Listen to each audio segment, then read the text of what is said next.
Hello नमस्ते आदाब, this is Shirish कुंभार। बच्चों, अगर फिजिक्स के वीडियोस चाहिए, फिजिक्स का कंटेंट चाहिए, अगर क्वेश्चंस पेपर चाहिए और नोट्स चाहिए तो लिंक डिस्क्रिप्शन बॉक्स में दिया गया है। मेरे चैनल को जाके सब्सक्राइब कीजिए और आपको वहां से कंटेंट मिल जाएगा। केमिस्ट्री के अच्छा कंटेंट चाहिए तो अनिरुद्ध सर के वीडियोस को सब्सक्राइब जरूर कीजिएगा और ध्यान दीजिए बेल आइकन दबाना ना भूलें ताकि आपको अपडेट्स मिलती रहें।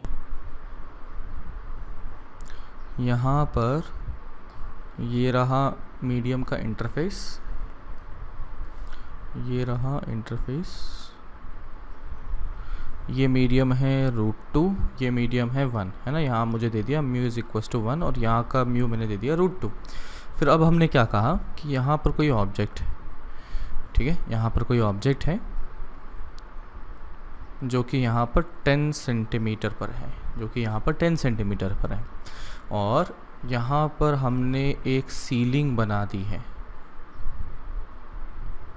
छत बना दी है, जो कि हमें दे रहा है 20 सेंटीमीटर पर है। तो हमसे पूछा गया है बताइए कि यहाँ से जो लाइट रेज निकली, यहाँ से जो लाइट रेज निकली वो किस तरह से पहले तो जाएंगी। पहले तो हमसे ये पूछा हुआ है कि जो ऑब्जेक्ट है, ऐसा समझ लो यहाँ बल्ब लगा दिया मैंने, ऐसे समझ लो यहाँ मैंने बल्ब लगा दिया है। तो अब मैं देखना चाहता हूँ कि यहाँ से जो लाइट रेज निकली है ना, यहाँ से बल्ब की वजह से जो लाइट रेज निकली है वो किस तरह से यहाँ पर बाहर निकली होंगे, मीडियम को कैसे उसने प्रोपोगेट किया होगा। तो देखिएगा, यहाँ से लाइट रेज हुई, ये मीडियम पर पहुँची तो ये कैसे हो जाएंगी, टेढ़ी हो जाएंगी, इस तरह से बन जाएगी, ठीक है, इस तरह से बन जाएगी। फिर यहाँ पर पहुँची, यहाँ पर हुआ तो ये आपसे बन जाएगा, ये कुछ ऐसे बन जाएगा, ये कुछ ऐसे बन जाएगा।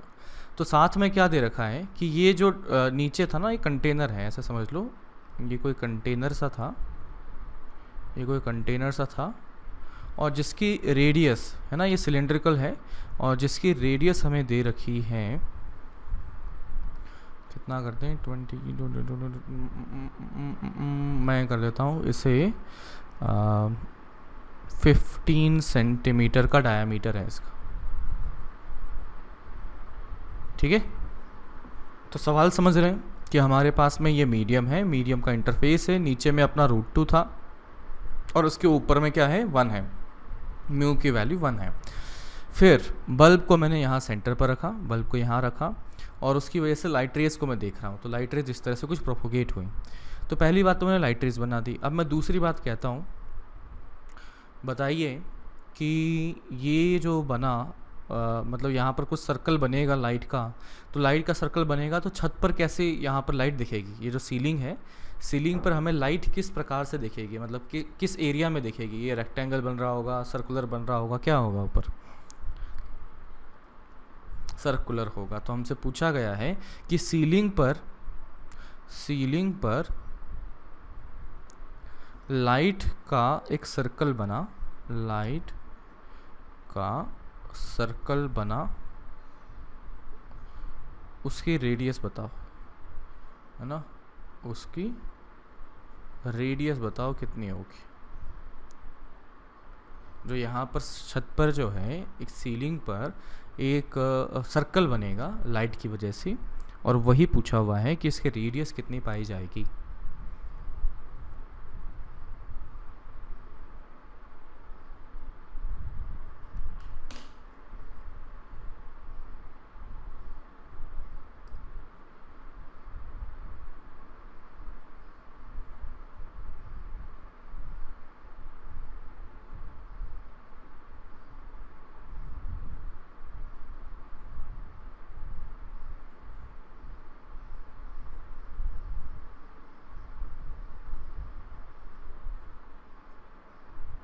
कितना,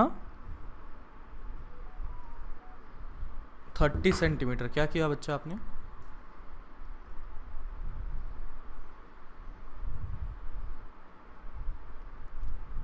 ये वाला निकाल लिया होगा ना, इसी से बनेगा जो भी अपना देखना है, ये ऐसे फैल जाएगा। तो यहाँ पर एंगल ऑफ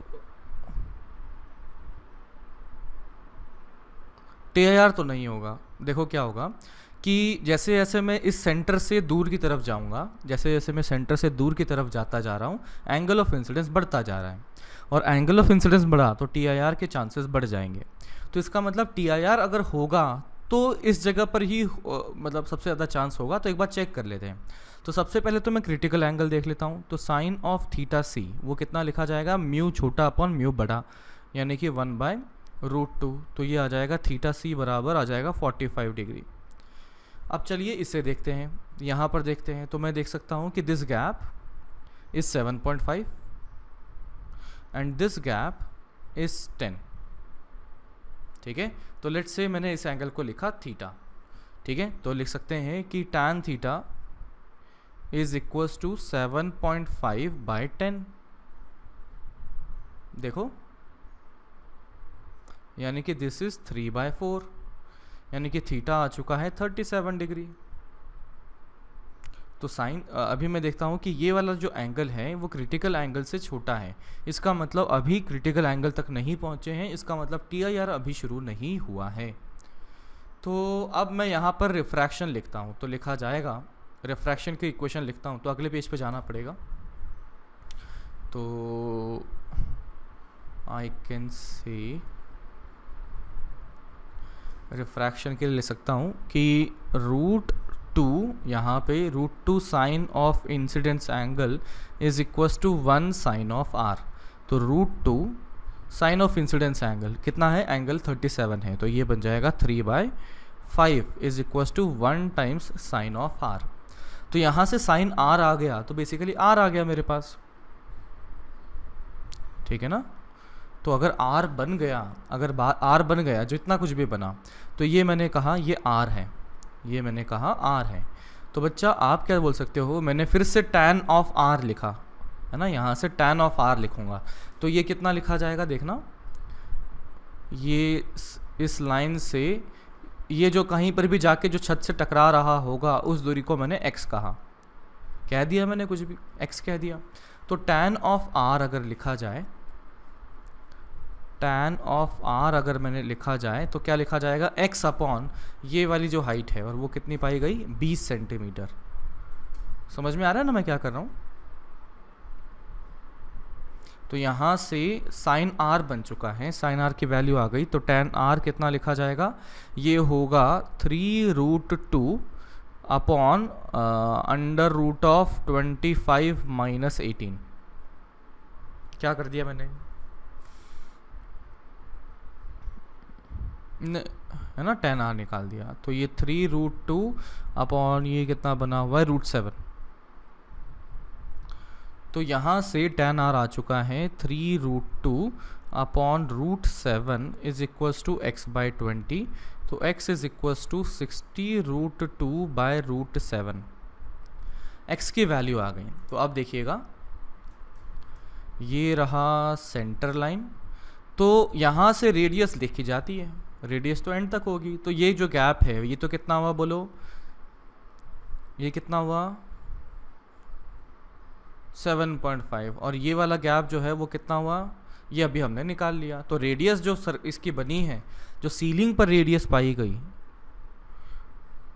रेडियस जो बनी है वो बन चुकी है x + 7.5 सेंटीमीटर। x की वैल्यू हमने निकाली ली। तो x + 7.5 सेंटीमीटर की मदद से हम सीलिंग की रेडियस भी निकाल सकते हैं। बोलो, बात समझ में आती है क्या। ठीक है बच्चा, तो चलिए अब आगे बढ़ते हैं। पिछली क्लास में अपन ने कहाँ तक देख लिया था, अपन ने refraction from the plane surface देख लिया था। उसकी वजह से देखा था कि एपरेंट डेप्थ कितना होता है, उसकी वजह से हमने देखा था कि वेलोसिटी ऑफ द इमेज कैसे चेंज होता है। फिर उसके बाद में हम देख रहे हैं कि प्रिज्म के बारे में देख रहे हैं, व्हाट इज़ प्रिज्म, और प्रिज्म में लाइट अगर डेविएट होती है तो कैसे होती है, ये सब चीज़ें हम देख रहे हैं। तो प्रिज्म को अगर सोचें तो एक्चुअली आपने ऑलरेडी किया हुआ है। एंड प्रिज्म को आप देखोगे ना तो मेडिकल शॉप में आपको कई बार दिखेगा कि वो ग्लास का रखा होता है, पेपर वेट की तरह रखा होता है ना, वो होता है प्रिज्म। और अगर मैं उसकी बात करता हूँ कि उसको देखने में कैसा दिखेगा, तो ये दिखने में कुछ समवट लाइक दिस दिखता है।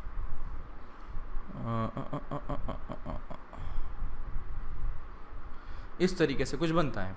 अब ऑब्वियसली इतना कॉम्प्लिकेटेड सा डायग्राम हम नहीं बनाएंगे, हम कैसा बना देंगे, इस साइड से देखते हुए बना देंगे, जहाँ कि ट्राइंगल शेप में दिख रहा हो।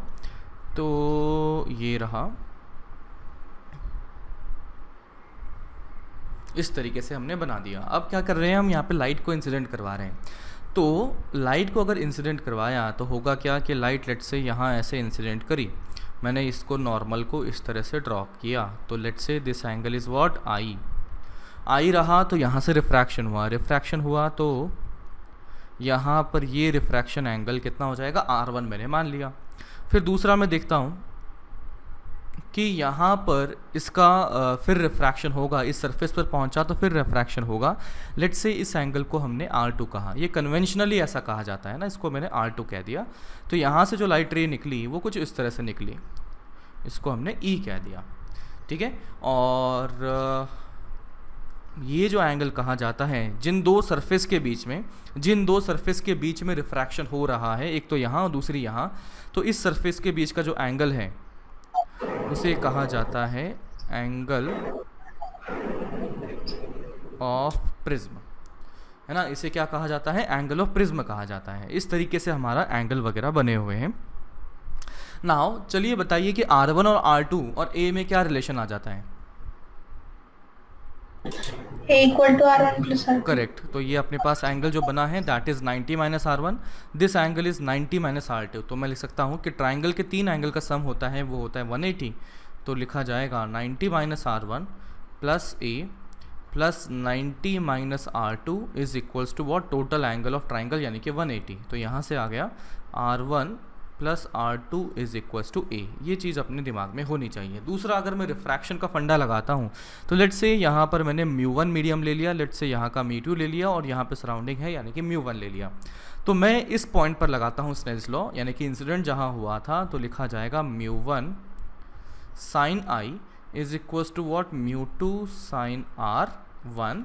और फिर जब ये यहाँ पहुँचा तो आई कैन से दैट कि μ2 sine of R2 is equals to μ1 sine of ये E मतलब इमर्जेंट एंगल। अब देखिएगा कि ये तो हमने जनरली स्नेल्स लॉ के यूज़ से कर दिया है। अब अगर मैं इसका डेविएशन फाइंड करना चाहूँ, तो डेविएशन की वैल्यू कितनी आ जाती है, बोलो। डेविएशन इन अ प्रिज्म,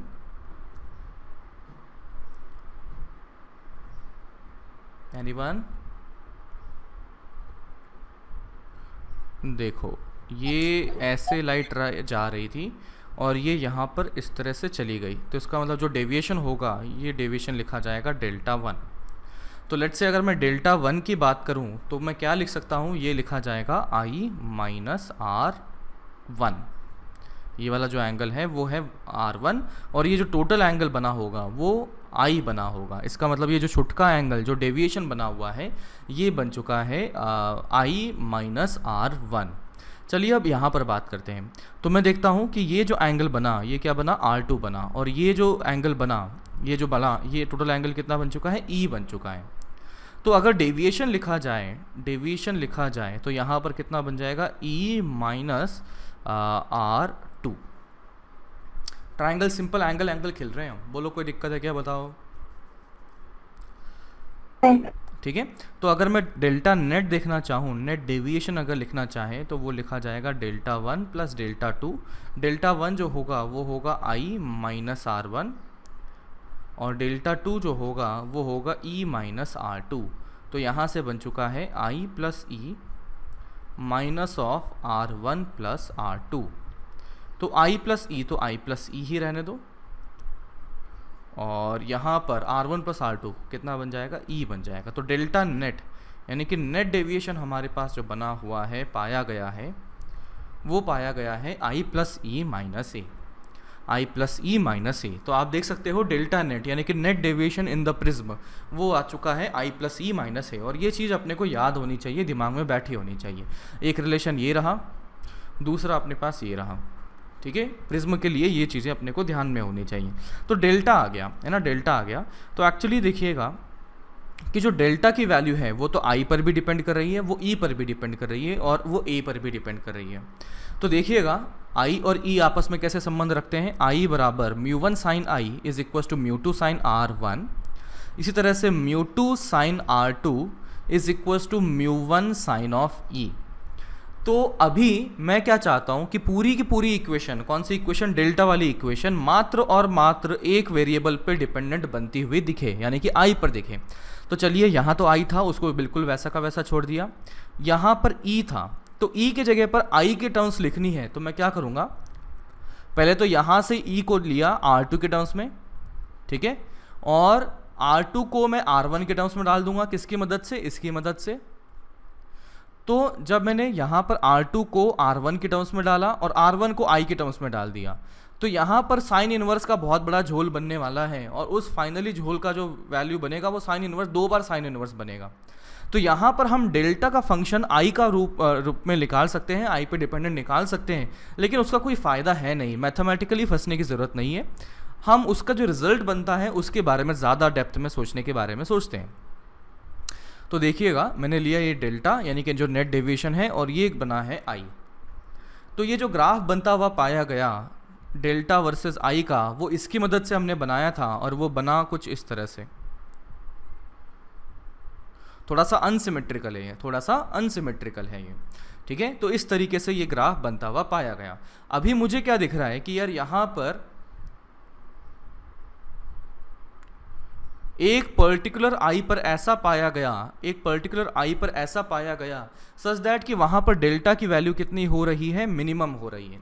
तो देखिए यहाँ से हमने delta as a function of I निकाल लिया, और मिनिमम के लिए हम बचपन से करते आ रहे हैं कि भाई अगर डेल्टा की वैल्यू मिनिमम होगी तो differentiation of delta with respect to i should भी होना चाहिए 0 फॉर मिनिमम डेविएशन, मतलब differentiation of delta should be equal to 0। बोलो समझ में आता है कितना? तो अगर डिफरेंशिएट किया गया तो यहाँ से हमारे पास जो रिजल्ट पाया गया, हम डिफरेंशिएट नहीं करें, सीधा रिजल्ट पर आ रहे हैं कि यार आई बराबर ई हो जाएगा, कि यहाँ से हमारे पास रिजल्ट बन गया कि आई बराबर ई, या इसको लिख सकते हैं आई बराबर ई कर दिया तो हम लिख सकते हैं R1 बराबर R2 भी लिखा जा सकता है। कैसे लिखा? R1 बराबर R2, बोलो बोलो बोलो, नो यार ऐसा मत करो। ये रहा, हाँ ये साइन की इक्वेशन। जब आई और ई बराबर हो जाएंगे ना तो दोनों इक्वेशंस डिट्टो सेम आ जाएंगे, तो इससे R1 बराबर R2 हम कंक्लूड कर सकते हैं। ऑल्सो वी नो दैट कि R1 प्लस R2 जो होता है वो होता है A। सिंस R1 और R2 बराबर हैं तो लिख सकते हैं कि R1 2R1 is equals to A, इसका मतलब R1 is equals to A by 2। Also R2 is equals to what, A by 2। तो यहाँ से R1 और R2 दोनों का रिलेशन बन चुका है, कितने होने वाले हैं, R1 बराबर A बाई 2, R2 बराबर A बाई 2, ठीक है। तो R1 और R2 हमारे पास दोनों बन चुके हैं। चलिए अब वापस आते हैं आई और ई पर, है ना, आई और ई पर आते हैं। तो देखिएगा मैं अगर लिखूँ तो इक्वेशन लिखी जाएगी μ1 sine of I is equals to μ2 sine of A by 2। R1 था ना वो, μ1 साइन आई बराबर μ2 साइन ए बाई 2। ऑल्सो मैं लिख सकता हूँ वो दूसरी इक्वेशन भी सेम ही बनेगी क्योंकि आई बराबर ई आ चुका है। अब देखिएगा कि डेल्टा मिनिमम की वैल्यू अगर यहाँ से लिखें, यहाँ से कहाँ लिखूँ ये, इसको यहाँ लिखता हूँ कि डेल्टा मिनिमम अगर मैं लिखूँ तो वो लिखा जाता है आई प्लस ई माइनस ए। तो आई की वैल्यू भी आई रही, डेल्टा मिनिमम के लिए ई की वैल्यू भी आई आ गई, माइनस ए आ गई। तो ये कितना आ गया, 2i माइनस ए आ गया, 2i माइनस ए आ गया। तो यहाँ से ये क्या आया, डेल्टा मिनिमम आया। तो यहाँ से i की वैल्यू कितनी बनी बोलो, delta minimum plus A by 2। तो इस वैल्यू को यहाँ यूज़ करते हैं तो कितना बन गया, μ1 sine of delta minimum plus A by 2 is equals to μ2 sine of A by 2। तो यहाँ से देखना कितना बना, ये बना μ2 upon μ1 is equals to sine of delta minimum plus E by 2 upon sine of A by 2। अब ये जो फॉर्मूला आया है वो हमारे दिमाग में होना तो चाहिए, साथ ही साथ इसका इम्पोर्टेंस भी हम देख लेते हैं। देखिएगा ए तो क्या है बताएं, what is a? Angle of prism. बिल्कुल सही, प्रिज्म एंगल है। तो ये तो क्या है, ये हमारी ज्योमेट्री पर डिपेंड कर रहा है। ए की वैल्यू तो है हमारी ज्योमेट्री पर डिपेंड कर रही है, कितने एंगल का प्रिज्म बनाया वो तो हमारी ज्योमेट्री पर डिपेंड कर रहा है। तो अब देखिए कि मान लो अपने को अपन मार्केट में गए है ना, अपन मार्केट में गए, अपने को प्रिज्म चाहिए। तो प्रिज्म का काम है क्या? प्रिज्म का काम है लाइट रे आ रही है उसको बेंड करना। आप देख सकते हो कि ये लाइट रे हमारी आई थी इस तरीके से और निकलते हुए गई तो ऐसे गई। तो प्रिज्म का काम है लाइट रे को बेंड करना उस एंगल पर। तो हम जो है दुकान पर जाके क्या बोलेंगे, भाई साहब हमें प्रिज्म दे दो। तो प्रिज्म के बारे में क्या बोलेगा कि किस कैरेक्टरिस्टिक के बेसिस पे उसको डिफाइन करें। तो वो कैरेक्टरिस्टिक होगा उसका मिनिमम डेविएशन, कि भाई कम से कम 10 डिग्री तो डेविएट करे ऐसा प्रिज्म दो, कि भाई कम से कम 15 डिग्री तो डेविएट करे ऐसा प्रिज्म दो। तो समझिए अब दुकान पे तुम गए, अब दुकान वाले को प्रिज्म बनाना है तो उसने तो क्या बोल दिया कि ए तो चलो वो ज्योमेट्री से डिफाइन कर देगा। अब जैसे ही तुम बोलोगे कि मुझे 10 डिग्री डेविएशन का प्रिज्म चाहिए मिनिमम, तो ये क्या लिखेगा, यहाँ पे 10 डिग्री डाल देगा। तो जैसे ही यहाँ पर 10 डिग्री डाला तो ये पूरी वैल्यू साइन की हमें मालूम हो चुकी है, ये पूरी वैल्यू साइन की हमें मालूम हो चुकी है।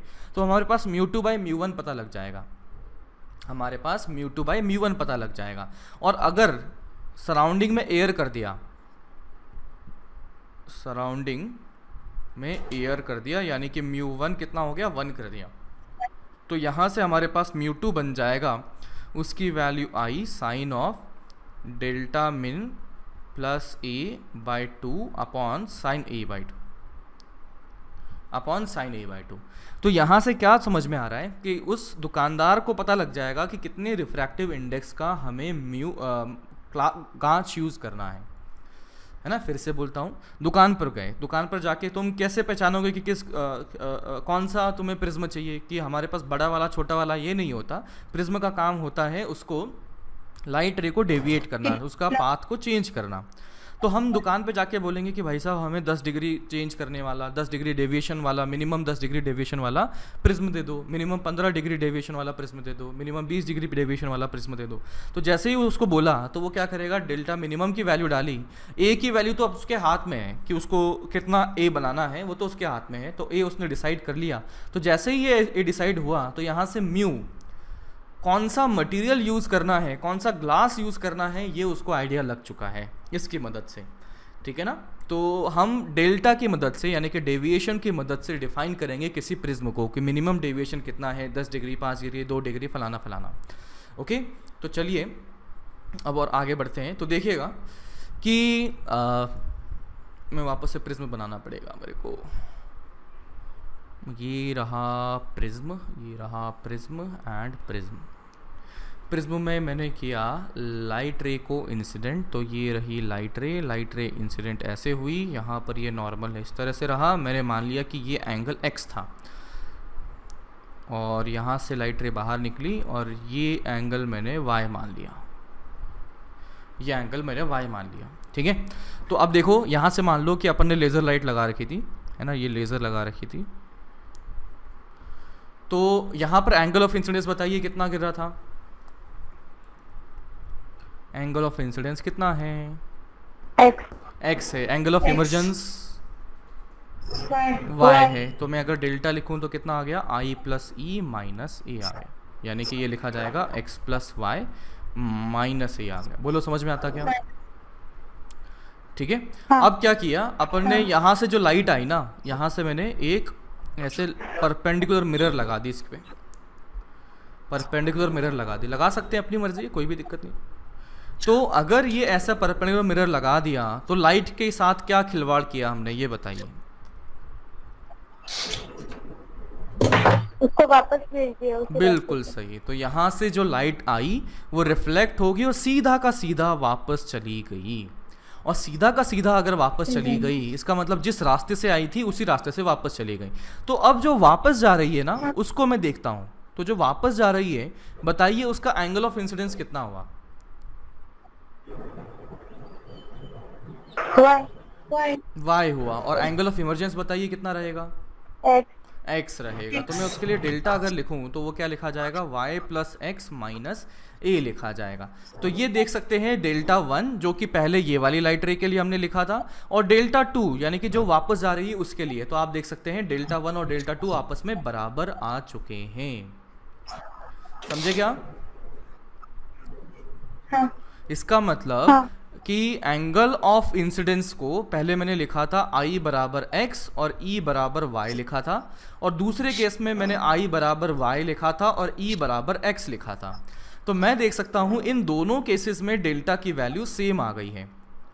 तो इसका मैं और शॉर्ट फॉर्म में अगर कहूं तो ये कहा जा सकता है कि I और E को इंटरचेंज कर दिया जाए। देख सकते हो इंटरचेंज कर दिया हमने दोनों केस में, कि I और E को इंटरचेंज कर दिया जाए तो डेल्टा रिमेन्स सेम। समझे क्या? हाँ सर। अगर I और E को सेम कर दिया तो डेल्टा रिमेन सेम। तो डेल्टा की वैल्यू अगर सेम आ गई है तो देखते हैं हमारा जो ग्राफ था, अब उसके पास वापस जाते हैं।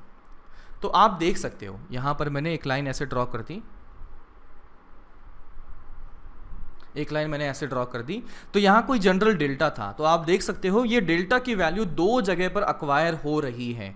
और अभी जो हमने कंक्लूजन ड्रॉ किया उसकी मदद से मैं ये कह सकता हूँ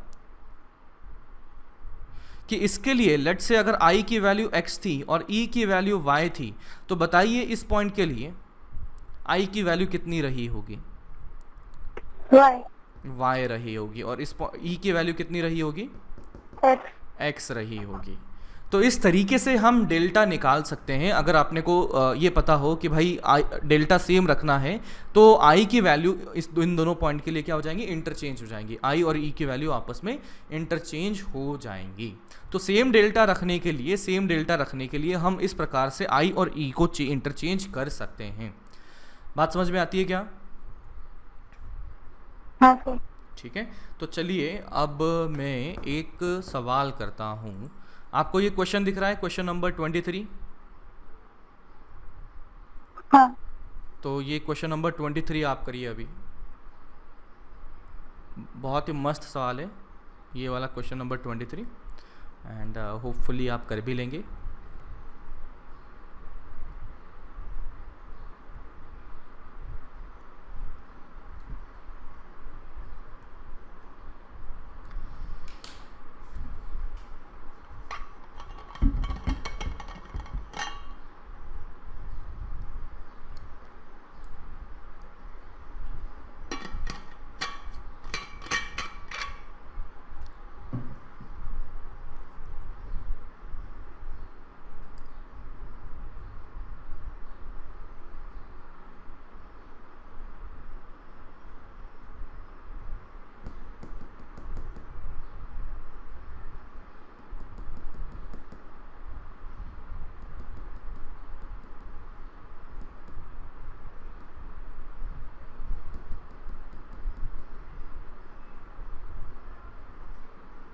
बोलिए, what should be the answer? मतलब मैंने एक ही सवाल लिया है, बहुत ही भयंकर सा सवाल है ये। अगर हो गया तो प्रिज्म में डेविएशन में कहीं नहीं फंसोगे।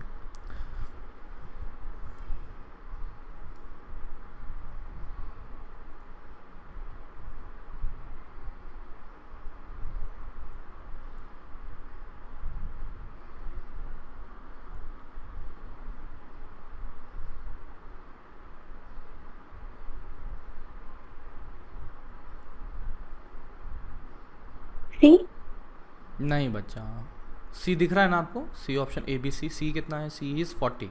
हाँ okay, c 40 is not the answer.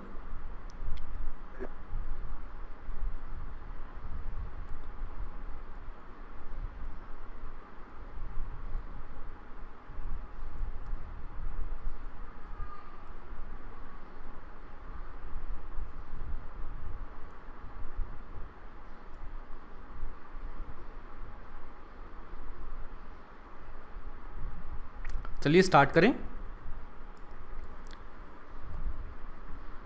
तो देखिए यहाँ पर फर्स्ट ऑफ ऑल मैं डेल्टा अगर लिखूं तो वो लिखा जाएगा I plus e minus e. तो पहले वाला डेल्टा अगर लिखें तो वो कितना हो जाएगा 53 डिग्री प्लस ई जो बना हुआ है वो है 37 डिग्री माइनस ए की वैल्यू अपने को नहीं मालूम, मैंने ए को ए ही रहने दिया, तो ये आ चुका है डेल्टा की वैल्यू 90 माइनस ए बन चुका है। फिर अगला क्या कहा कि एंगल ऑफ इंसिडेंस को कर दिया गया है 50 डिग्री, एंगल ऑफ इंसिडेंस को 50 डिग्री कर दिया गया है, तो बताइए एंगल ऑफ इमर्जेंस क्या हो जाएगा। तो मुझे नहीं पता क्या हुआ, मैंने लिख दिया डेल्टा 1, ये तो पहले डेल्टा 1 लिखा, इसको मैंने अगला वाला जो डेल्टा बना उसको मैंने डेल्टा 2 लिख दिया।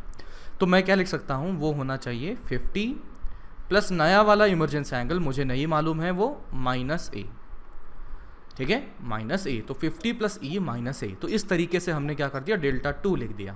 तो क्या कोई बता सकता है कि यहाँ पर डेल्टा 1 और डेल्टा 2 में क्या संबंध होगा, कौन बड़ा कौन छोटा या बराबर?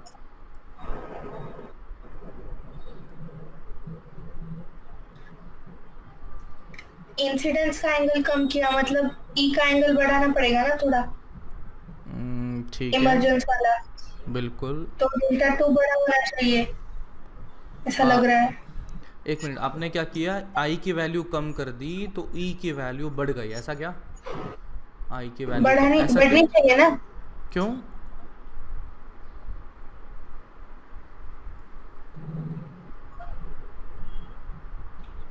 हमेशा वैसे ही होता है ना सर। ऐसा होता है क्या? आई की वैल्यू कम कर दी और ई की वैल्यू बढ़ जाएगी, ठीक है ठीक है ठीक है ठीक है ठीक है। फिर ई की वैल्यू बढ़ गई तो पहले 37 थी, तो इसका मतलब अब 38, 40 और 42 तीन ऑप्शन है अपने पास, ए ऑप्शन तो ख़त्म हो गया। तो फिर जो सेकंड डेविएशन होगा वो फर्स्ट डेविएशन से बड़ा होगा, सेकंड डेविएशन फर्स्ट से बड़ा होगा, हाँ। अब ये बताइए ये कैसे कंक्लूड किया?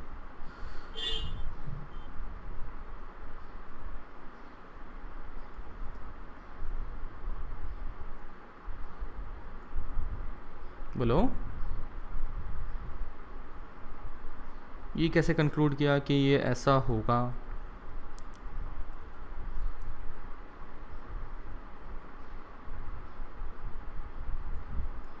चलिए शुरू करें। तो देखिएगा, मैं ग्राफ ड्रॉ कर लेता हूँ जिसका डेल्टा वर्सेस आई ग्राफ। तो ये ग्राफ कुछ दिखने में ऐसा कुछ दिख जाता है। अब ये ऐसा ग्राफ पाया गया तो मैं देखता हूँ कि इस पॉइंट पर आई की वैल्यू ई के बराबर हो जाती है ना, इस पॉइंट पर आई की वैल्यू ई के बराबर हो जाती है। तो यहाँ पर है आई बराबर ई, और यहाँ से मैं राइट में जाऊँगा तो आई की वैल्यू बड़ी की कम हुई? आपका आवाज नहीं आ रहा है। मेरी आवाज़ नहीं आ रही है? हाँ अभी आई। अच्छा, अभी आई। मैं फिर से बोलता हूँ, मैंने ग्राफ बनाया डेल्टा का, डेल्टा में मैं ग्राफ मैंने ऐसे बनाया, ये बना है मिनिमम डेविएशन जहाँ पर आई बराबर ई हो गया। मैं अगर राइट हैंड साइड में जाता हूँ, इस तरह से मूव करता हूँ इस तरफ, तो बताइए आई की वैल्यू बढ़ेगी कि कम होगी? बढ़ेगी। तो आई की वैल्यू बढ़ने वाली है। तो अब हमारे सवाल में देखते हैं, हमारे सवाल में आई की वैल्यू कितना दिया है, 53 डिग्री दिया हुआ है, ई की वैल्यू 37 डिग्री दिया हुआ है। इसका मतलब ये वाला जो पॉइंट रहा होगा वो मिनिमा पॉइंट के राइट हैंड साइड में रहा होगा या लेफ्ट हैंड साइड में रहा होगा? ये वाला जो पॉइंट रहा है ना, जो 53 डिग्री और 37 डिग्री वाला, वो मिनिमा पॉइंट के लेफ्ट हैंड साइड में रहा कि राइट हैंड साइड में रहा?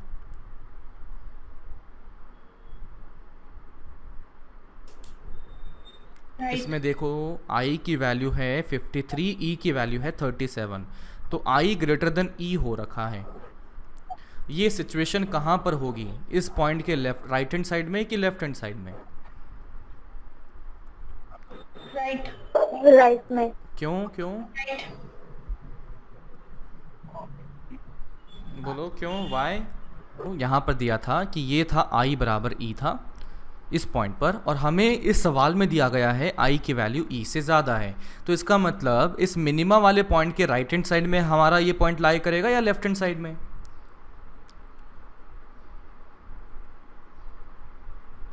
राइट में। राइट हैंड साइड में, क्योंकि इस पॉइंट पर तो i बराबर e है, तो राइट में जाएंगे तो i की वैल्यू बढ़ेगी, इसका मतलब यहाँ पर कहीं ये पॉइंट लाई कर रहा है। इस तरह से कोई ये जो हमारा गिवन पॉइंट है वो लाई कर रहा है। अच्छा आप बताइए, अब सवाल में एंगल ऑफ इंसिडेंस 53 डिग्री से 50 कर दिया, तो एंगल ऑफ इंसिडेंस बढ़ाया क्या कम कर दिया? कम किया। कम कर दिया। तो कम कर दिया तो इसका मतलब हम यहाँ से इधर कहीं पहुँच गए, इधर कहीं पहुँच गए। तो बताइए डेविएशन की वैल्यू, डेल्टा की वैल्यू बड़ी की कम हो गई?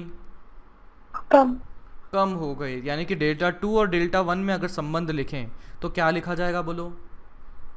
Delta 2 less than delta 1।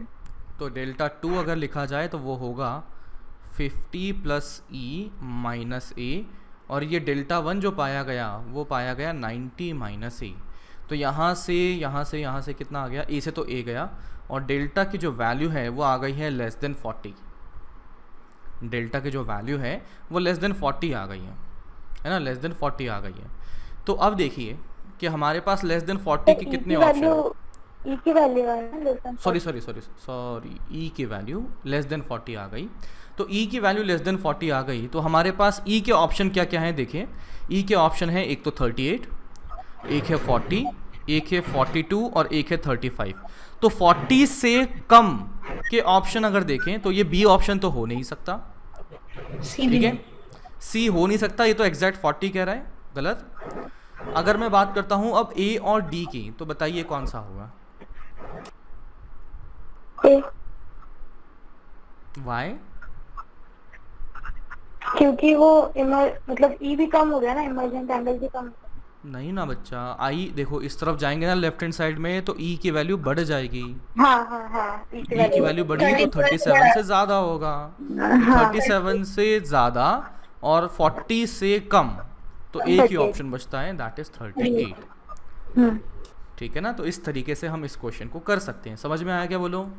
ठीक है ना, ये अपना उसी का सवाल था जो पीडीएफ मैंने आपको दिया है, उसी का सवाल था, आप कर लीजिएगा एक बार घर से जाके। ठीक है, तो इस तरह से हम डेविएशन भी निकाल सकते हैं, डेविएशन भी निकाल सकते हैं। और अब आता है शॉर्ट एंगल प्रिज्म, है ना, स्मॉल एंगल प्रिज्म बन जाता है, जहाँ पर कि ए की वैल्यू बहुत छोटी दी गई है ना, angle of prism is small. तो अगर मैंने कर दिया angle of prism is small, angle of prism अगर स्मॉल कर दिया तो ए बहुत छोटा है, ए इज स्मॉल। अब ए को अगर स्मॉल कर दिया जाए, इनफैक्ट मैं ए को 0 कर देता हूँ, है ना, एक एग्जांपल लेता हूँ, मतलब कम करते करते 0 कर दिया, तो ए को अगर 0 कर दिया इसका मतलब क्या हुआ? इसका मतलब क्या हुआ बताइए? कैसा ग्लास ले लिया है हमने? प्रिज्म 0 हो गया ना। एंगल ऑफ प्रिज्म को अगर 0 कर दिया तो इसका मतलब ये बन चुका है, ये पैरेलल ग्लास, देख सकते हो आप। इसको अगर ऐसे बढ़ाते जाओ ना तो इन्फिनाइट पे जाके मैच करेंगे, है ना, ऐसे कहीं पर जाके बोलेंगे, ऐसा समझ रहे हो ना, ये पैरेलल ग्लास का स्लैब ले लिया मैंने, समझ रहे हो क्या? बोलो। अगर मैं पैरेलल ग्लास का स्लैब लेता हूँ, उसका अगर मैं एंगल देखना चाहूँ, ज़बरदस्ती देखना चाह रहा हूँ, यहाँ पर है नहीं, तो क्या बोलेंगे, ये लाइंस इन्फिनाइट पर जाके मीट करेंगी। तो लाइंस अगर इन्फिनाइट पर जाके मीट करेंगी तो वो जो एंगल बनेगा वहाँ पर जहाँ मीट कर रही हैं वो एंगल बहुत बहुत बहुत छोटा पाया जाएगा। और मैं कह सकता हूँ कि अगर पैरेलल स्लैब होता है तो लाइट रे का डेविएशन कितना होता है बोलो?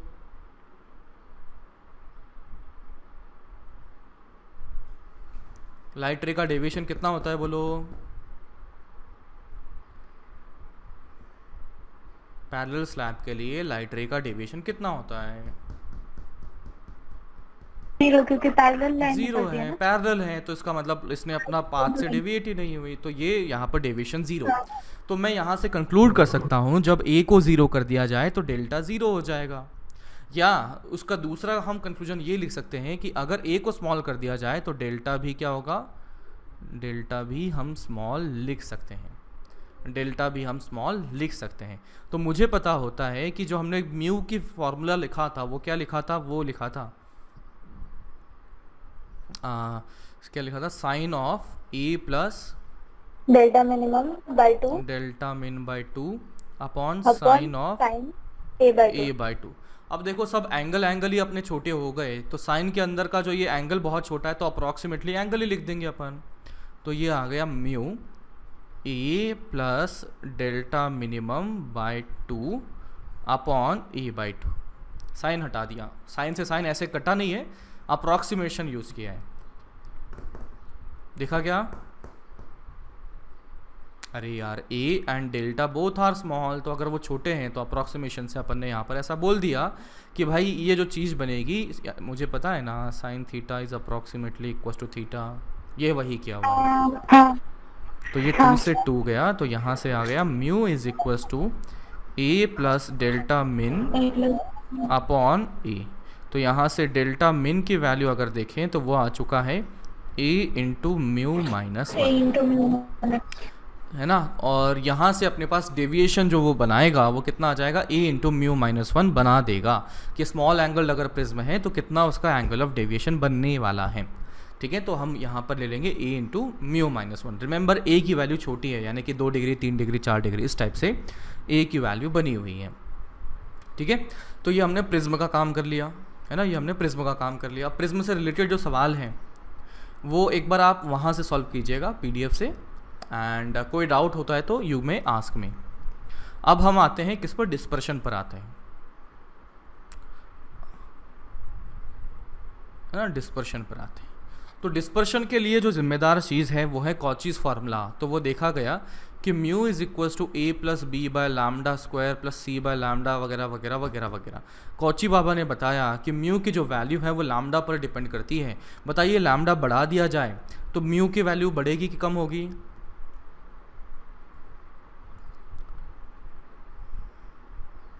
लैम्डा बढ़ा तो ए की म्यू की वैल्यू बोलो। तो डिस्पर्शन की बात करता हूँ। तो डिस्पर्शन में हमारा क्या बना है कि यहाँ पर एक होता है कॉचीज फार्मूला, ये बताता है म्यू और लैम्डा का रिलेशनशिप। हाँ, उसमें वो उसने बताया कि लैम्डा की वैल्यू बढ़ा दी जाती है तो म्यू की वैल्यू क्या हो जाएगी, बोलो? कम। तो लैम्डा की वैल्यू अगर बढ़ा दी जाए तो म्यू की वैल्यू कम हो जाएगी, लैम्डा डिनोमिनेटर में है। और अगर ऐसा हुआ तो बच्चा आप देख सकते हो कि म्यू की वैल्यू अगर कम हो गई तो मुझे पता है डेविएशन जो लिखा जाता है वो होता है ए इंटू म्यू माइनस 1। तो अगर म्यू कम हो जाए तो उसका डेविएशन भी कम हो जाएगा।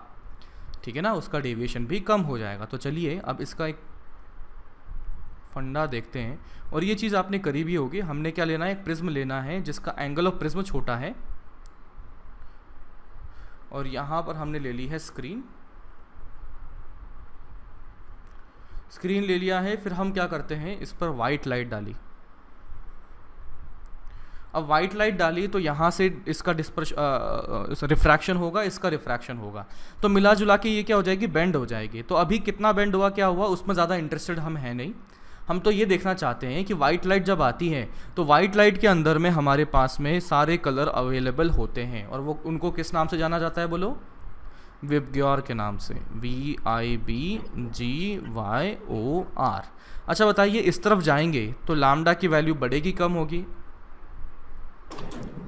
कम बढ़ेगी। बढ़ती है। रेड का लैम्डा सबसे ज़्यादा होता है, तो इसका मतलब इसका जो म्यू है वो सबसे ज़्यादा की कम? कम। कम हो जाएगा। म्यू कम तो बताइए डेल्टा क्या होगा? कम। कम हो जाएगा। तो इनफैक्ट आपने देखा भी होगा इस चीज़ को कि बचपन में वो नटराज के स्केल आते थे ना, उसको लाइट में डालो तो ऐसे अलग अलग कलर दिखने लग जाते थे। करा क्या ऐसा कभी कुछ? तो यहाँ पर भी वही हो रहा है, यहाँ पर भी वही हो रहा है कि लाइट आई और उसके टुकड़े हो गए, है ना, उसके टुकड़े हो गए। और इनफैक्ट हमने देखा कि जो रेड कलर है उसका डेल्टा सबसे कम पाया गया। और ये मैंने ले लिया कि रेड कलर ऐसा कुछ चला गया, और यहाँ पर वॉयलेट कलर जो बना उसका डेल्टा सबसे ज़्यादा पाया गया। तो ये मैंने देखा वॉयलेट कलर का डेल्टा ऐसा कुछ बन जाएगा। तो मैं क्या कर सकता हूँ, इसका अगर डेल्टा लिखा जाएगा तो मैं देख सकता हूँ कि ये है इसका ओरिजिनल पाथ। आपके दिमाग में ये ज़रूर आ रहा होगा, सर ये ऐसे कैसे बुड़ गई, मतलब हमारे रिफ्रैक्शन कैसे होता है, वो तो यहाँ से रिफ्रैक्शन होता है, फिर इस सरफेस से रिफ्रैक्शन होता है। हम रिफ्रैक्शन में अभी इंटरेस्टेड नहीं है, हम तो बस ये देखना चाहते हैं कितना बेंड हुआ है कितना नहीं हुआ है। तो जितना भी कुछ भी रिफ्रैक्शन हो रहा होगा नो डाउट, लेकिन लाइट रे ऐसे आई होगी और ऐसे फाइनली जाते हुए ऐसे दिख रही होगी, ऐसा कुछ होगा ना। हाँ तो मैंने बस इसी को देखना है कि भाई आई और गई, तो मैंने वही देखा कि लाइट रे आई और ये यहाँ पर टुकड़े हो गए उसके और बेंड हो गई। तो मैं अगर डेविएशन देखता हूँ तो इस डेविएशन को कहा जाएगा डेविएशन फॉर वायलेट राइट, और ये जो डेविएशन कहा जाएगा ये कहा जाएगा डेविएशन फॉर रेड लाइट। तो बताइए डेविएशन फॉर वायलेट लाइट कितना लिखा जाएगा? इसका अगर एंगल ए लिखता हूँ तो A into mu Y, mu violet है ना, mu V -1। Deviation for red light क्या लिखा जाएगा? A into mu R -1। तो अब देखिएगा कि यहाँ पर ये जो एंगल बना है इस एंगल को थीटा लिख दिया और थीटा ही जाना जाता है, थीटा ही कहा जाता है angle of dispersion, angle of dispersion कहा जाता है। और एंगल ऑफ डिस्पर्शन की वैल्यू इस एंगल वगैरह की मदद से बताइए कितना बनेगा, बोलो।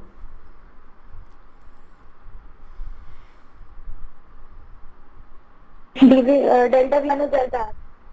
बिल्कुल सही। तो ये आ जाएगा डेल्टा वी जो बना वो आ गया है A into mu V -1 minus delta R, वो कितना बन जाएगा? A into mu R -1। तो यहाँ से A mu we minus mu R. तो इस प्रकार से हमारे पास एंगल ऑफ डिस्पर्शन भी आ गया है। इसमें जेई मेन में सवाल पूछ सकते हैं सीधा सीधा कि बताओ हमारा म्यू वी सवाल में दे दिया, म्यू आर सवाल में दे दिया, तो बताइए थीटा क्या होगा। तो मैं एकदम छोटा सा सवाल दे लेता हूँ, है ना, कि आपको छोटा सा सवाल लेट से कर देते हैं। इसको नोट करना है क्या? कर लिया। कर लिया, ओके। तो यहाँ पर मैं देखता हूँ कि आपको कोई सवाल में दे दिया गया कि म्यू वी की वैल्यू 1.4333 इस तरह से कर दिया, म्यू आर की वैल्यू दे दिया आपको 1.3933 ऐसा कुछ दे दिया। तो आपसे बोला है एंगल ऑफ प्रिज्म ए दिया गया है 2 डिग्री और पूछा है एंगल ऑफ डिस्पर्शन थीटा बताइए क्या होगा। तो वो कितना हो जाएगा? 2 into mu we minus mu r. अब दोनों एंगल अपने को पता है तो उससे अपने पास थीटा बन जाएगा। ठीक है, तो ये तो हमारी मैथमेटिकल बात हुई डिस्पर्शन के लिए। अगर मैं थ्योरेटिकल देखता हूँ कि डिस्पर्शन होता क्या है, तो ये क्या हुआ, वाइट लाइट का अपने कॉन्स्टिट्यूएंट लाइट में ब्रेक करना, है ना, टुकड़े टुकड़े हो जाना। तो इस चीज़ को आप कैसे फील कर सकते हो? नटराज का स्केल लेना जो वाइट वाला होता है, ट्यूबलाइट के सामने डालना तो वो सतरंगी कलर दिखना शुरू हो जाता है। देखा है क्या कभी ऐसा? हाँ। है ना, तो इस तरह से जो बनता है वो डिस्पर्शन ही हो रहा होता है। चलिए अब आगे बात करते हैं। तो एक आप टर्म सुनेंगे डिस्पर्सिव पावर, डिस्पर्सिव पावर। किसी को आइडिया है डिस्पर्सिव पावर क्या होता है? नहीं। सिर्फ फॉर्मूला पता है। कितना है बोलो? Mu we minus mu r upon mu y -1। Correct. तो देखिए अब इस डिस्पर्सिव पावर को समझने के लिए हम आते हैं वापस यहीं पर ही। तो देखो विबग्योर है, तो विबग्योर में मिडिल कलर कौन सा है? येलो। हाँ बिल्कुल सही, येलो है। यहाँ पर जो मिडिल कलर बना हुआ है वो येलो बना हुआ है। इनफैक्ट यहाँ पर अगर देखें ऑर्डर से तो ये तो जी दिख रहा है, लेकिन यहाँ पर हमें पाया गया कि यार इसका जो लैम्डा है ना, किसका lambda? Lambda of yellow is equal to lambda of red plus lambda of violet by 2 पाया गया। इसका मतलब एवरेज अगर लिया जाए तो वो येलो बन जाता है, और येलो बन जाता है तो मैं अगर एवरेज डेविएशन देखना चाहूँ इस चीज़ का, इसमें यहाँ पर सभी का अलग अलग हुआ नो डाउट, लेकिन ऑन एन एवरेज में अगर देखना चाहूँ कि कितना डेविएशन हुआ तो हम किसके बारे में बात करेंगे? येलो के बारे में बात करेंगे। तो ये जो लिखा जाएगा, ये यहाँ से यहाँ तक ये जो बना ये लिखा जाएगा एवरेज डेविएशन, डेल्टा एवरेज, है ना, डेल्टा एवरेज या डेल्टा मीन डेविएशन कितना हुआ इस बारे में बात करेंगे, क्योंकि सभी के बारे में बताना पॉसिबल नहीं है ना, कितने सारे कलर हो जाएंगे यहाँ पर। तो इसलिए हम क्या करेंगे, अगर कभी एवरेज की बात करनी पड़े तो हम डेल्टा एवरेज लिखेंगे और वो येलो के लिए लिखा जाएगा। नाउ आगे बढ़ते हैं। तो डिस्पर्सिव पावर में आते हैं। तो डिस्पर्सिव पावर को जनरली ओमेगा से रिप्रेजेंट करते हैं और ओमेगा की वैल्यू जो लिखी जाती है वो होती है कितना तोड़ा अपॉन कितना मोड़ा। तो तोड़ने के लिए मतलब क्या बात हो रही है, डिस्पर्शन की बात हो रही है, यानी कि यहाँ पर हो गया कितना उसको ब्रेक किया, कितने एंगल अलग अलग टुकड़े टुकड़े टुकड़े टुकड़े कर दिए, अपॉन कितना मोड़ा। तो मोड़े में तो हर लाइट रे का अलग अलग आने वाला है, तो हम क्या लेंगे, एवरेज लेंगे। तो ये क्या हो जाएगा, डेविएशन एवरेज या मीन। तो थीटा की जो वैल्यू लिखी जाती है वो तो बताइए क्या लिखेंगे, वो a into mu we minus mu r, v minus mu r, ऊपर अभी निकाल लिया था हमने। और उसके बाद में डेल्टा एवरेज कितना आ जाएगा, a into mu y minus one, mu y minus one. Because हमने एवरेज अगर देखा तो येलो को लेना है, तो डेल्टा एविएशन जो एवरेज बना वो a into mu y minus one. तो यहाँ से आ गया mu we minus mu r upon mu y minus one. तो इस तरीके से बन चुका है ओमेगा, यानी कि ये है डिस्पर्सिव पावर। ये बताती है कि कोई कितना तोड़ा अपॉन कितना मोड़ा, कि भाई उसको पर मोड़ने पर कितना वो ब्रेक हो रहा है पर यूनिट एंगल। समझ रहे हो क्या बात को, कि मोड़ने के पर यूनिट एंगल के लिए कितना वो एंगल ब्रेक हो रहा है, उससे हमें डिस्पर्सिव पावर पता लग रही है। चलिए अब आगे बात करते हैं कॉम्बिनेशन ऑफ प्रिज्म की। Combination of prism, combination of prism की अगर बात की जाए तो कॉम्बिनेशन ऑफ प्रिज्म क्या लिखा जाएगा, इसमें हम देखते हैं कि लेट्स से मैंने दो प्रिज्म ले लिए, या ऐसे कोई दो प्रिज्म ले लिए,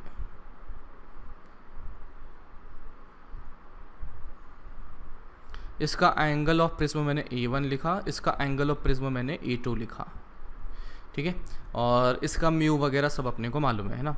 तो अब मैं देखना चाहता हूँ कि अभी मान लीजिए मैंने प्रिज्म लिया और प्रिज्म में मैंने लाइट डाली, तो डिस्पर्शन होगा कि नहीं होगा, होगा। अब मान लीजिए एक ऐसा इक्विपमेंट मुझे बनाना है जिसमें यार डिस्पर्शन नहीं चाहिए था, मुझे मात्र और मात्र डेविएशन चाहिए था। तो एक प्रिज्म अगर लेंगे तो डिस्पर्शन भी देगा, डेविएशन भी देगा, लेकिन मुझे डिस्पर्शन अगर नहीं चाहिए तो मैं क्या करूँगा, कॉम्बिनेशन ऑफ प्रिज्म की हेल्प से, उसकी मदद से कोशिश करूँगा कि यार ऐसा कोई जुगाड़ बन जाए जिसमें कि डेविएशन ज़ीरो, डेविएशन तो बना रहे लेकिन डिस्पर्शन ज़ीरो हो जाए। तो हम ऐसा कॉम्बिनेशन देखना चाहते हैं जिसमें कि only deviation and no dispersion, only deviation and no dispersion, ये हम देखना चाहते हैं। तो हमने देखा ये कोई प्रिज्म है A1, ये कोई प्रिज्म है जिसका एंगल ऑफ प्रिज्म है A2, हमें डिस्पर्शन ज़ीरो करना है। डिस्पर्शन ज़ीरो करना है तो इसका मतलब ये प्रिज्म A1 कुछ ना कुछ तो ब्रेक करेगा, है ना, कुछ ना कुछ तो डेविएशन, इसका डिस्पर्शन दिखाएगा।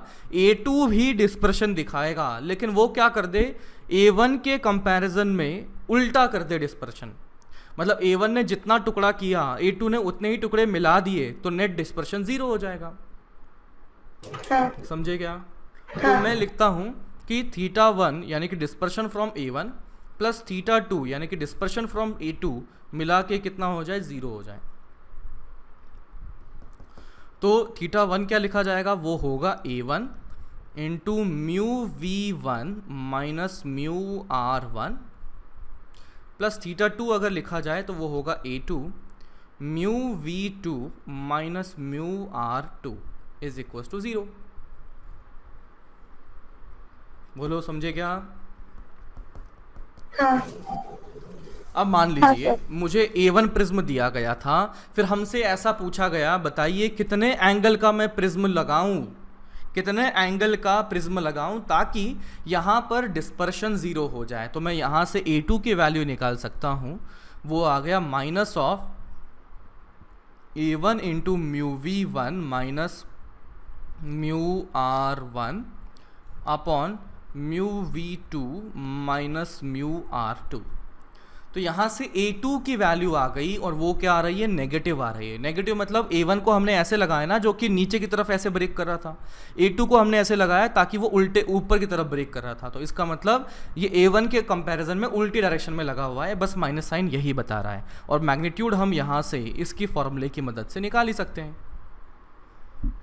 समझे क्या? हाँ सर। हाँ तो कॉम्बिनेशन ऑफ प्रिज्म में हमने देख लिया कि ऐसा कॉम्बिनेशन जिसमें कि क्या है, ओनली डेविएशन चाहिए, डिस्पर्शन नहीं चाहिए, तो हम इस तरह के फंडे से उसका इस्तेमाल कर सकते हैं। चलिए आगे हम देखते हैं। एंड दूसरा हम कॉम्बिनेशन लिखते हैं। ऐसा भी ज़रूरत कहीं पड़ सकती है कि जहाँ पर only dispersion and no deviation, ऐसा भी कहीं हो सकता है ना कि हमें ज़रूरत पड़े कि only and only dispersion and no deviation, यानी कि डेविएशन ज़ीरो करना है। तो फिर से मैंने दो प्रिज्म बना लिए इस तरह से कुछ, ये बोल दिया A1, ये बोल दिया A2। तो मैं क्या कहूँगा, नो डेविएशन। इसका मतलब डेविएशन नेट जो बनेगा वो Δ1 प्लस Δ2 कितना होना चाहिए, 0 होना चाहिए। Δ1 अगर लिखा जाए तो यहाँ पर तो वाइट लाइट डाली, तो हम क्या कर लेंगे, मीन डेविएशन ले लेंगे। और मीन डेविएशन का मतलब क्या लिखेंगे, येलो लाइट का लिखा जाएगा। तो ये क्या लिखा जाएगा, A1 into mu yellow 1 minus 1 plus अगला क्या लिखूं बोलो,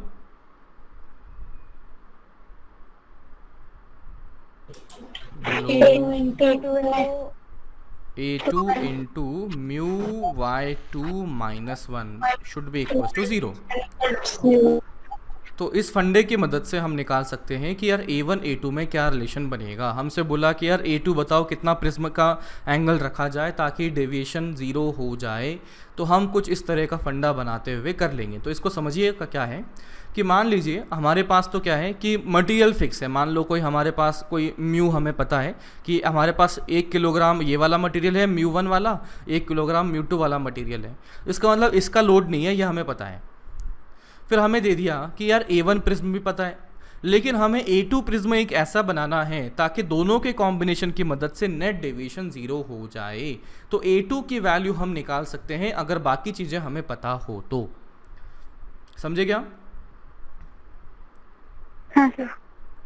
तो इस तरीके से हम निकाल सकते हैं only dispersion no deviation combination. तो चलिए 1 मिनट में ये सवाल यहाँ पर ढूंढता हूँ।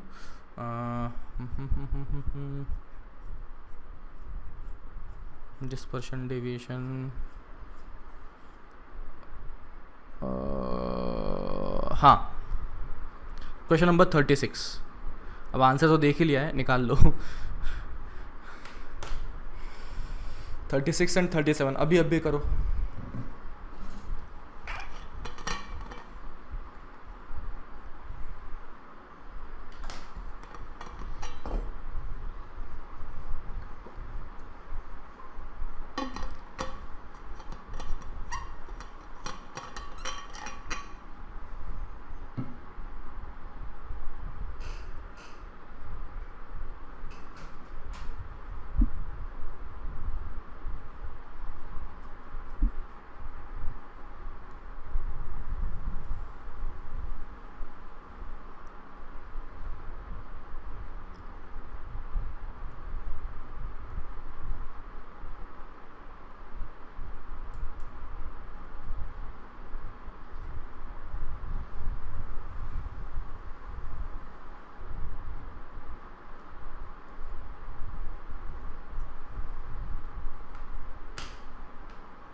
बोलो।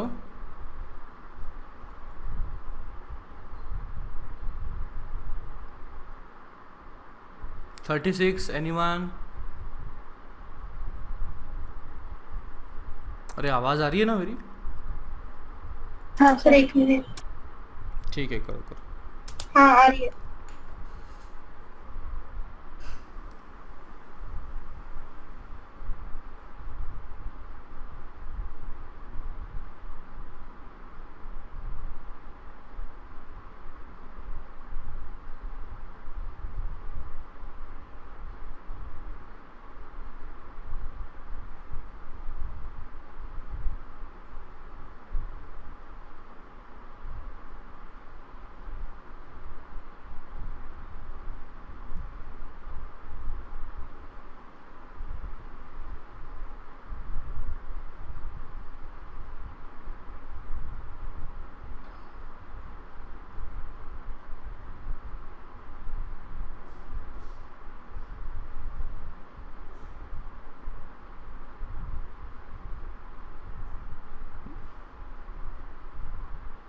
हाँ जी, अब तो हो गया होगा यार। नहीं आया।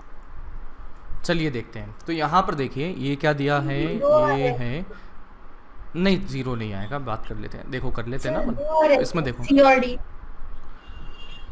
4 आ रहा है ना, 4। अच्छा सी और डी 2 ऑप्शन आ रहे हैं ऐसा। हाँ हाँ सर 4 आया चलिए मेरा देख भी। लेते हैं। 4 आया ना, 4 आ गया दोनों का, बोलो। हाँ सर 4 आया। मतलब टोटल डेविएशन 4 होना चाहिए।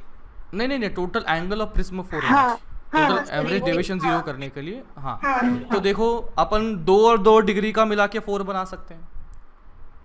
अपन 1.5 डिग्री का एक प्रिज्म और 2.5 डिग्री का एक प्रिज्म ऑर्डर में रखें तो 4 डिग्री का प्रिज्म बना सकते हैं, ठीक है। 6 हाँ, सर। डिग्री एंड 2 डिग्री का प्रिज्म मिला के क्या हम 4 डिग्री बना सकते हैं? हाँ उल्टा रखो। उल्टा कर दें, है ना, कि मान लो अगर मैंने ऐसा रखा एक को तो दूसरे को ऐसा रख दिया, तो ये उल्टे सेंस में हो जाएगा, तो ये भी बन सकता है।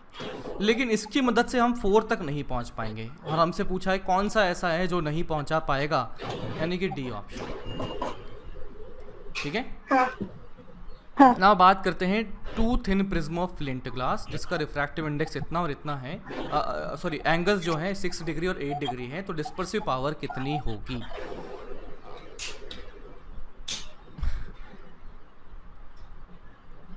Sir independent of. अरे यार ये आंसर देख लिया ना तो अब तो समझ में आ ही जाएगा। अभी तो देखा था ना फॉर्मूला। हाँ तो ओमेगा जो होता है वो होता है mu we minus mu r upon mu y minus 1। तो वो तो ए पर डिपेंड करता ही नहीं, तो इसका मतलब डिस्पर्सिव पावर दोनों के लिए सेम रहेगी, तो that is y option c is correct. बाकी क्वेश्चन नंबर 38 तब कर पाएंगे जब थोड़ा लेंस के बारे में हम जान लेंगे, ठीक है। बाकी काफ़ी अच्छे अच्छे सवाल हैं, ज़रूर कीजिएगा। अपन इस क्लास को अभी इतना ही ख़त्म करते हैं।